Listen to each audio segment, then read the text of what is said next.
राजस्थान प्रदेश के सभी विद्यार्थियों का हार्दिक स्वागत, हार्दिक अभिनंदन।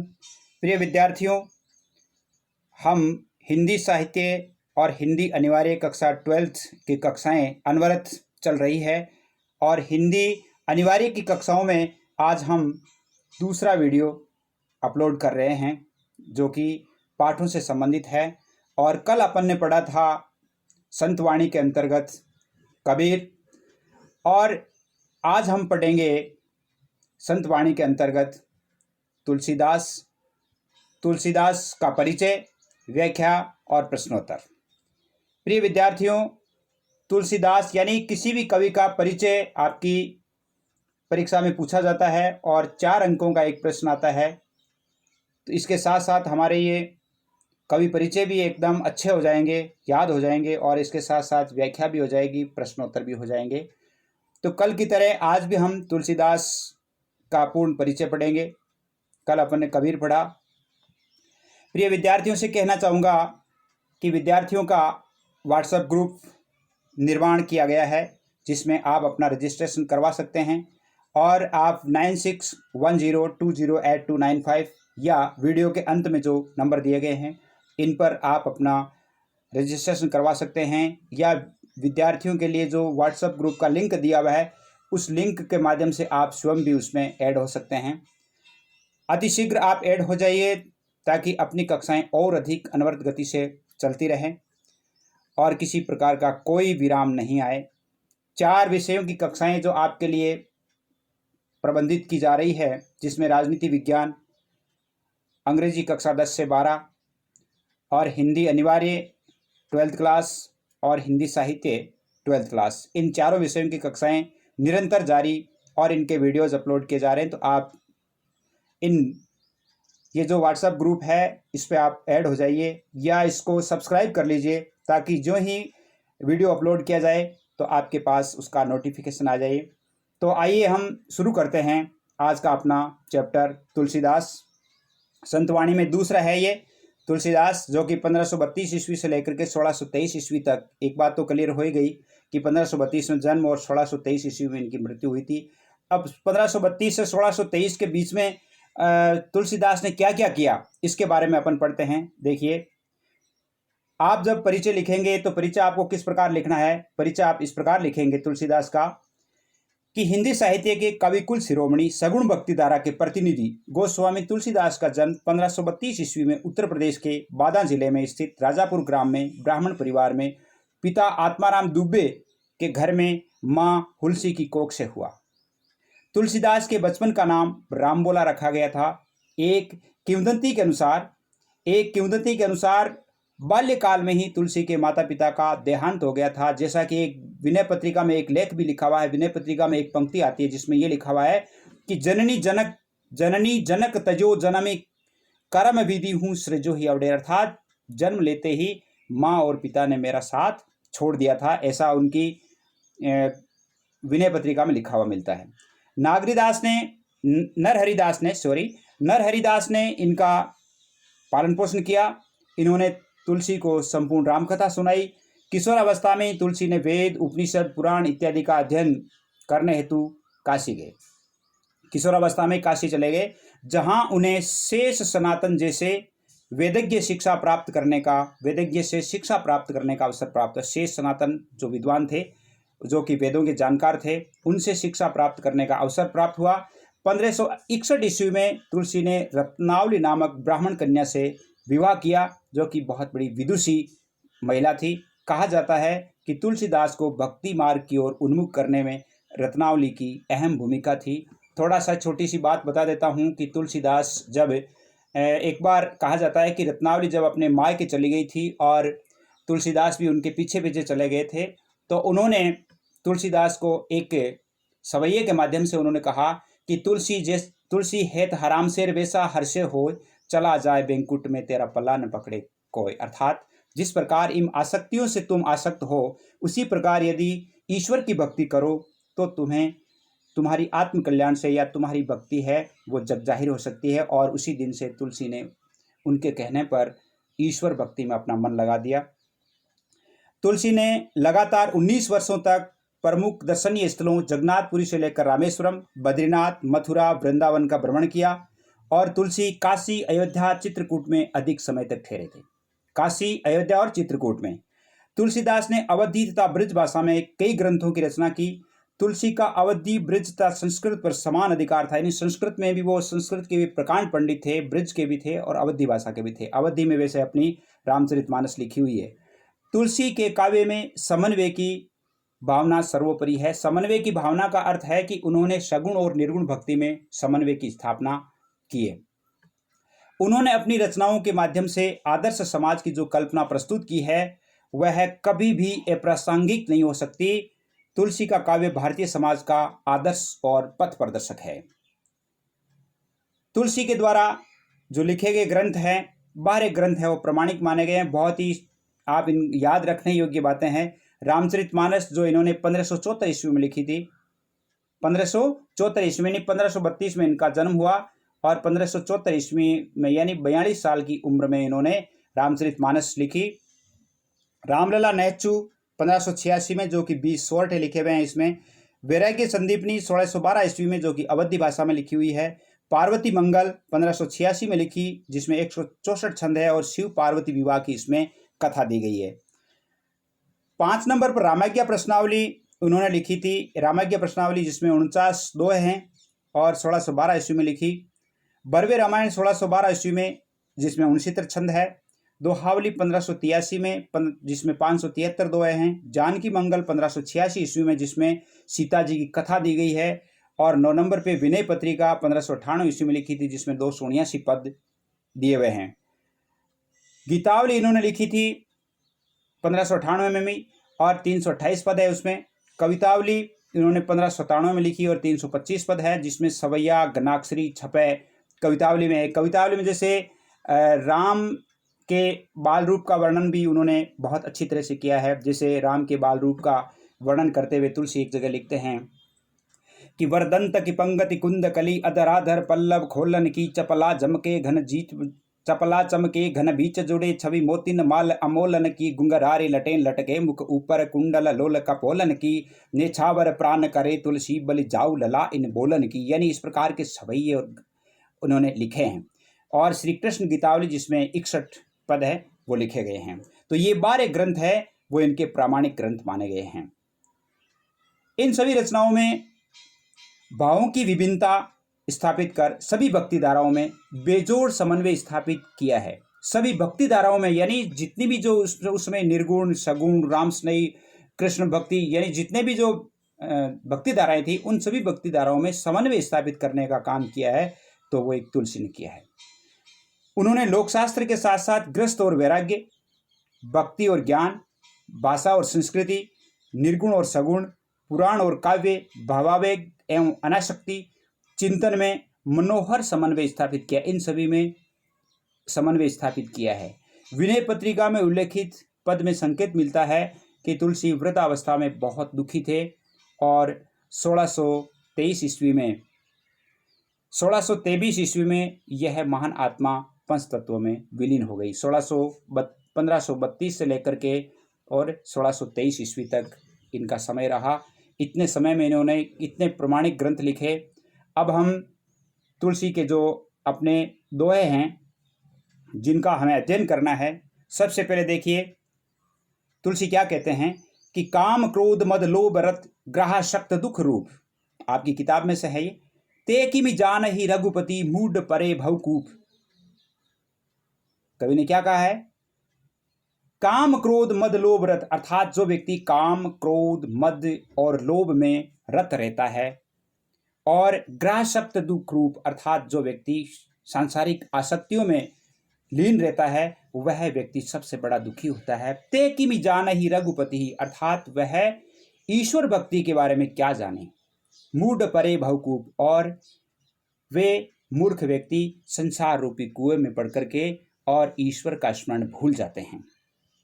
देखिए, कहिबे के रसना रची, कहिबे के रसना रची, सुनिबे कह के कान, अर्थात ईश्वर की या ईश्वर का नाम स्मरण करने के लिए हमें जीवा प्रदान की गई है।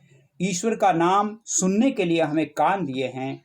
दरिबे कहचित अर्थात ईश्वर का नाम धारण करने के लिए हमें हृदय की रचना हुई है। परमार्थ ही सुजान अर्थात हमें परमार्थ का काम करने के लिए अर्थात सज्जनता का काम करने के लिए हमारे शरीर के विभिन्न अंग हैं वो दिए गए हैं। तो अब आप इसको लिखेंगे कैसे लिखेंगे? देखिए, सबसे पहले आपको प्रसंग लिखना होता है। प्रसंग कैसे लिखेंगे? आप प्रसंग लिखेंगे कि प्रस्तुत दोहे कविकुल शिरोमणि गोस्वामी तुलसीदास द्वारा विरचित तुलसी दोहावली में से उद्धृत है। इन दोहों में तुलसी ने मानवता की सीख देते हुए मानव को लोक हित और सत्य ज्ञान को अपनाने का संदेश दिया है।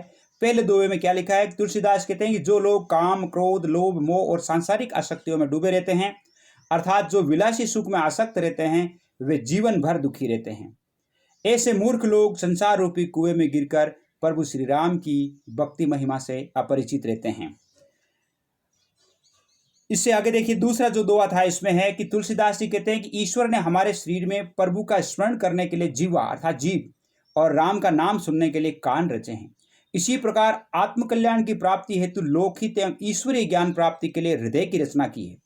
जो संत जन सदैव परमार्थ का चिंतन करते हैं, ईश्वर का स्मरण करते हैं, वही इस भवसागर से तर जाते हैं और मोक्ष को प्राप्त होते हैं। तीसरी बात लिखनी होती है आपको विशेष, और इसमें विशेष क्या दिखाई दे रहा है? देखिए, इसमें मानव जाति की मानव जीवन की जो दुष्प्रवृत्तियां हैं उनको त्यागने का संदेश दिया है। साधु जन परमार्थ का चिंतन करते हैं, सदा अच्छी बातें करते हैं, वे अपनी जीवा, कान, हृदय को ईश्वर अर्थात परमात्म तत्व की प्राप्ति हेतु प्रयोग में लेते हैं। ब्रज और अवधि भाषा का प्रयोग हुआ है। इस प्रकार व्याख्याएं आपको करनी है। अगले जैसे दो दोहे हैं, देखिए, जिसमें लिखा है तुलसी भलो सुसंगते पोच कुसंगति सोई नाउ किन्नरी तीर असी लोह बिलोक हुलोई। तुलसी भलो सुसंगते, तुलसीदास कहते हैं कि सुसंग का फल अच्छा होता है, सुसंगति का फल अच्छा होता है और कुसंगति का फल बुरा होता है। नाउ किन्नरी तीर असी लोह अर्थात लोहा, एक लोहा वो होता है जिस लोहे से नाव और किन्नरी वीणा बनाई जाती है। वीणा जो वाद्य यंत्र होता है जिसमें नाव और वीणा बनाई जाती है, जो कि जिससे व्यक्ति या वो प्रशंसनीय लोहा होता है। और उसी लोहे से जब बाण और तलवार बनाए जाते हैं तो वही लोहा उपेक्षित होता है। इसको हम आगे लिख कर देख लेंगे। राम कृपा तुलसी सुलभ गंग सुसंग समान, यानी ईश्वर की कृपा से गंगा के समान अर्थात ईश्वर की कृपा से सज्जन व्यक्तियों का संग मिलना ईश्वर की कृपा है। जिस प्रकार गंगा नदी में किसी भी तरह का जल आकर के गिरता है तो वह गंगमय हो जाता है अर्थात वह गंगा का जल ही कहलाता है, गंगा के समान पवित्र हो जाता है।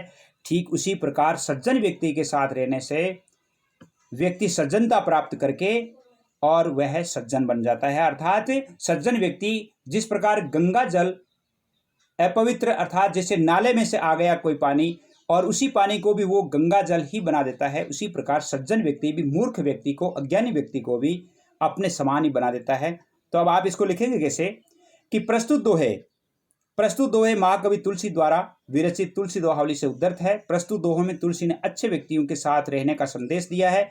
कवि ने सुसंगति एवं ईश्वर भक्ति की महत्ता बताई है। इसमें व्याख्या देखिए। पहले में प्रथम दोहे में महाकवि तुलसी बताते हैं कि अच्छे व्यक्तियों की संगति से व्यक्ति अच्छा और बुरे की संगति से व्यक्ति निंदनीय बन जाता है। जिस प्रकार लोहा जब नाव और किन्नरी बनाने में काम आता है तो अच्छा लगता है, दूसरी ओर वही लोहा जब बाण और तलवार बनाने में काम में लिया जाता है तो लोग उसे उपेक्षित नज़र से देखते हैं। दूसरे दोहे में आप लिखेंगे कि दूसरे दोहे में कवि ने बताया कि ईश्वर की कृपा से ही गंगा के समान पवित्र सत्संगति की प्राप्ति होती है। जिस प्रकार गंगा में मिलने वाला जल भी गंगा जल के समान पवित्र हो जाता है, ठीक उसी प्रकार साधु या सज्जन की संगति करने वाला व्यक्ति सज्जनता प्राप्त कर सज्जन बन जाता है। इन दोनों दोहों का अर्थ यही है। अब इसमें विशेष क्या है देखिए, सुसंगति और कुसंगति के परिणाम का वर्णन बहुत ही सुंदर शैली में किया है। तत्सम तद्भव शब्दावली के साथ उदाहरण अलंकार का प्रयोग हुआ है, क्योंकि उदाहरण अलंकार दिया है। जैसे एक बार लोहे का उदाहरण दिया गया है, एक बार गंगा का उदाहरण दिया गया, उदाहरण अलंकार है। गंग सुसंग समान में अनुप्रास अलंकार है। अनुप्रास अलंकार वैसे आप देख सकते हैं कि अलंकारों से संबंधित जो वीडियो है वो बनाया हुआ है अपने संपूर्ण जो हिंदी अनिवार्य के अंदर जो अलंकार हैं, 8 अलंकार आपके पाठ्यक्रम में 8 अलंकारों का वीडियो बनाया हुआ है। आप वहां से देख सकते हैं कि अनुप्रास अलंकार क्या है, अनुप्रास के कितने प्रकार हैं। अब 5वां दोहा देखिए। 5वां दोहे में क्या है, तुलसी या संसार में भांति भांति के लोग, सब सू हिलमिल चालिए नदी नाव संजोग। देखिए ये जब जाहिर दोहा है। तुलसी कहते हैं कि इस संसार में भांति भांति के लोग हैं, हमें सभी व्यक्तियों से हिल मिल करके नदी और नाव के संयोग की तरह हिल मिलकर चलना चाहिए। अर्थात जिस प्रकार नदी के सहारे नाव एक तीर से दूसरी तीर तक चली जाती है, उसी प्रकार हमें इस संसार रूपी सागर को पार करने के लिए यानी प्रेम पूर्वक इस संसार से हिलमिल कर रहना चाहिए। तुलसी पावस के समय धरी को किलन मोन, अब दादुर वक्ता भय हमें पूछिए कौन। बहुत अच्छी बात कही है कि जब वर्षा ऋतु होती है, पावस का अर्थ होता है वर्षा, पावस अर्थात वर्षा ऋतु के समय कोयल मौन हो जाती है, कोयल बोलती नहीं है, क्योंकि वह जानती है कि वर्षा ऋतु के समय मेंढक बोलते हैं तो कोयल को कोई नहीं सुनता है। ठीक इसका उदाहरण इन्होंने ये दिया है कि जब मूर्ख व्यक्तियों का झुंड हो, मूर्ख व्यक्तियों का समूह हो, वहाँ पर विद्वान व्यक्ति को, पंडित व्यक्ति को, समझदार व्यक्ति को, सज्जन व्यक्ति को मौन धारण कर लेना चाहिए, क्योंकि मूर्खों में मौन धारण करना ही उनके लिए श्रेयस्कर होता है। अब आप इसको लिखेंगे कैसे, देखिए। प्रस्तुत दोहे कविकुल शिरोमणि और राम भक्तिधारा के सगुण भक्त गोस्वामी तुलसीदास द्वारा विरचित तुलसी दोहावली में से उद्धृत। महाकवि ने भिन्न भिन्न स्वभाव वाले लोगों से स्नेहपूर्वक मिलजुल कर रहने का संदेश दिया है। ये प्रसंग है इसका। कवि ने मूर्ख व्यक्तियों के समूह में विद्वान को मौन रहने का संकेत भी दिया है। अब व्याख्या में आप क्या लिखेंगे, महाकवि तुलसी कहते हैं कि संसार में तरह तरह के लोग रहते हैं, हमें उन सभी से स्नेहपूर्वक मिलजुल कर रहना चाहिए। जिस प्रकार नदी और नाव का संयोग होता है, अर्थात नदी के सहारे नाव पार हो जाती है, उसी प्रकार हमें भी समाज के लोगों से मिलजुल कर रहना चाहिए। दूसरे दोहे में क्या लिखा है, दूसरे दोहे में महाकवि तुलसी कहते हैं कि वर्षा ऋतु के समय को जानकर कोयल मौन हो जाती है, क्योंकि अब मेंढक बोलने लग जाते हैं तो कोयल को कोई नहीं पूछता है। ठीक उसी प्रकार मूर्ख व्यक्तियों के बीच में सज्जन व्यक्ति को का मौन रहना ही श्रेयस्कर होता है। इसमें आप विशेष देखिए क्या है, विशेष है इसमें तुलसी ने मानव जीवन में प्रेम पूर्वक हिल मिल कर रहने का संदेश दिया। ये तो भाव से हो गया। पुनरुक्ति प्रकाश भांति भांति, जिसमें पुनरुक्ति प्रकाश है, अन्योक्ति और अनुप्रास अलंकार का प्रयोग हुआ है। साहित्यिक शैली में ब्रज भाषा का सुंदर प्रयोग हुआ है। अंतिम दोहा आप देख लीजिए। अंतिम दोहा है इसमें, तुलसी असमय के सखा धीरज धर्म विवेक, साहित्य साहस सत्यव्रत राम रसोई। तुलसीदास कहते हैं कि असमय का अर्थ होता है बुरा समय। जब व्यक्ति का बुरा समय होता है तो उस समय व्यक्ति को धैर्य, धर्म पालन और विवेक पूर्वक काम लेना चाहिए, अर्थात विवेक रखना चाहिए, विवेक नहीं खोना चाहिए। साहित्य साहस सत्यव्रत राम भरोसो एक, और इस प्रकार के बुरे समय में व्यक्ति को साहस और सत्य पर दृढ़ रहना चाहिए और अपने ईश्वर पर पूर्ण भरोसा, पूर्ण विश्वास रखना चाहिए। तुलसी ने, अर्थात इसमें आप प्रसंग में आप लिखेंगे, प्रस्तुत दोहे में तुलसी ने बुरे समय में धैर्य और विवेक से काम लेने का संदेश दिया है। महाकवि तुलसी कहते हैं कि बुरे समय में व्यक्ति को धैर्य, धर्म पालन, विवेक और साहस और सत्य पर दृढ़ रहना चाहिए। एकमात्र ईश्वर पर पूर्ण विश्वास रखना चाहिए। यही वह गुण है जो मनुष्य को संकट से उबार देते हैं, अर्थात इनके बल पर बड़े से बड़ा संकट भी टल जाता है। अर्थात हमें ईश्वर पर पूर्ण विश्वास रखना चाहिए। ईश्वर हमारे यानी बड़े से बड़े संकट को टाल देता है। प्रस्तुत दोहों में मनुष्य को संकट में धैर्य और विवेक पूर्वक रहने का संदेश दिया है। भाषा सहज, सरल और भावानुकूल है। धीरज धर्म सहित साहस सत्यव्रत में धीरज धर्म यानी दह की आवृत्ति हो रही है, साहित्य में से की आवृत्ति हो रही है, इसमें भी से की आवृत्ति हो रही है। इसका अर्थ है कि इसमें अनुप्रास अलंकार का प्रयोग हुआ है। उम्मीद करता हूँ आपको पसंद आया होगा, और पसंद आया है तो आप अवश्य ही कमेंट बॉक्स में लिखें कि बहुत अच्छा है। और ये जो संत वाणी में अब एक और रहा है जिसमें राजिया रदुहा, वो कल अपलोड हो जाएगा। अगले वीडियो के इंतज़ार तक आज अपनी कक्षा को समाप्त करते हैं, यहीं विराम देते हैं और उम्मीद करता हूं कि आप 9694732835 इन पर भी आप व्हाट्सएप के माध्यम से जुड़ सकते हैं। प्रिय विद्यार्थियों, आप बहुत अधिक संख्या में जुड़ जाइए ताकि हम लाइव कक्षा का आयोजन करें और लाइव कक्षा में आप होंगे, मैं होऊंगा और हम एक साथ मिलकर के एक ही समय में राजस्थान के सभी विद्यार्थी विषयों का 4 विषयों का अध्ययन बारी बारी से करेंगे, अर्थात सप्ताह में एक दिन 4 विषयों की लाइव कक्षा का आयोजन करेंगे।